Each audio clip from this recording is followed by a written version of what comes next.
Are you concerned about loose skin that just won't go away after having a child or significant weight loss? Are you considering abdominal cosmetic surgery?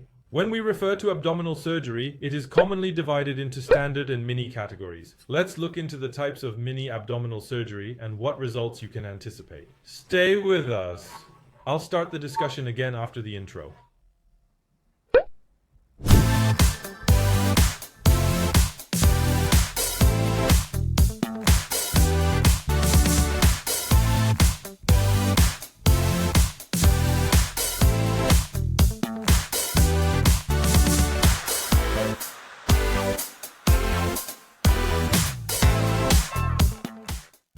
Hi, I am Dr. Han, the president of a local university.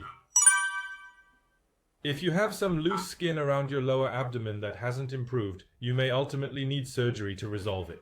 Abdominal surgery involves cutting and removing the sagging skin. This is a surgical procedure that involves cutting, separating, and stitching the skin. If the eyelids sag, you may need upper eyelid surgery or a procedure to remove skin below the eyebrows. If your abdominal skin is sagging, you may have no choice but to opt for abdominal surgery. However, the term mini suggests less cutting, less pain, and a perception of greater safety. Doesn't it feel like mini surgery would be less invasive and have fewer side effects?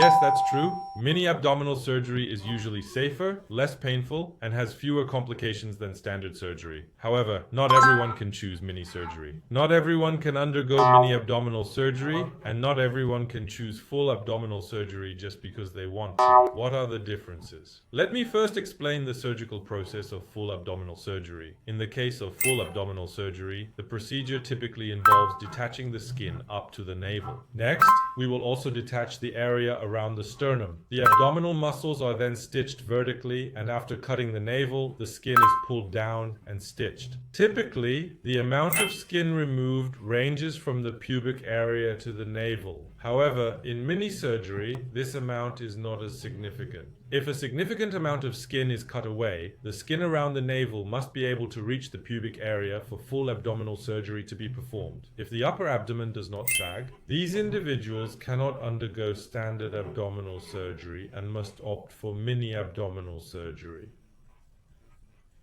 Mini abdominoplasty is a surgery that makes a small cut in the lower belly skin. It's done when there are no big issues above the navel and just a little sagging below. This will be the procedure performed.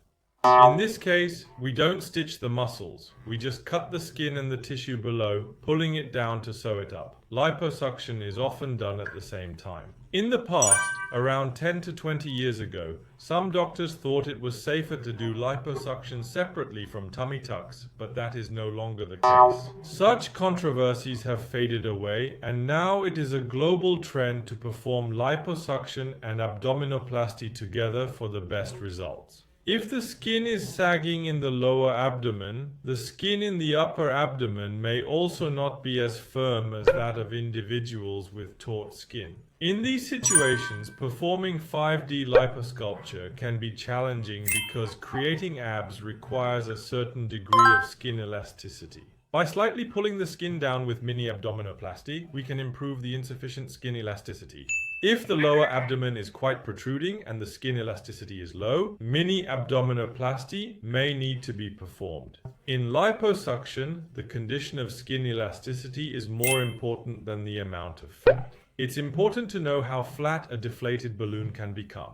For those with reduced elasticity, just receiving liposuction often leads to undesirable results. Many cases exist where individuals only get liposuction. Those with a significant loss of elasticity definitely need mini abdominoplasty to get flat results. So, who needs to have abdominoplasty and who can just opt for liposuction? First of all, individuals with a lot of stretch marks tend to have significantly reduced elasticity. Therefore, the likelihood of needing abdominoplasty is very high. There are so many lines on the lower abdomen that when you pull the skin, it doesn't quickly return to its original state. In such a situation, the likelihood of seeing results from standard liposuction is quite high. If the doctor tilts their head this way, it indicates it's highly likely that liposuction alone won't suffice. If we think about a complete abdominal surgery, the skin near the belly button may not extend down to the pubic area. People with slightly stretched skin can be considered in this gray zone. Such individuals won't be satisfied with a typical mini tummy tuck. In such cases, a belly button surgery is necessary. The scope of the procedure may need to be broader, even if muscle tightening surgery isn't required. It can help make the skin above the belly button look smooth. Such results can't be obtained through regular liposuction or a mini tummy tuck. The procedure will create a natural-looking belly button and remove all skin sagging. If you're worried about scars, I encourage you to watch this video. Please take a look. I believe that the flatter appearance will be much more beautiful and satisfying than the scars. Many people are actually very happy with it. Since the scars are located inside the panty line, they become a personal secret. Now you can live a slim life with hope. You probably know well about living with smooth abdominal skin. If you like this video, please give it a thumbs up. I asked for your subscription. I will keep posting content related to liposuction that you are interested in. Thank you and have a wonderful day.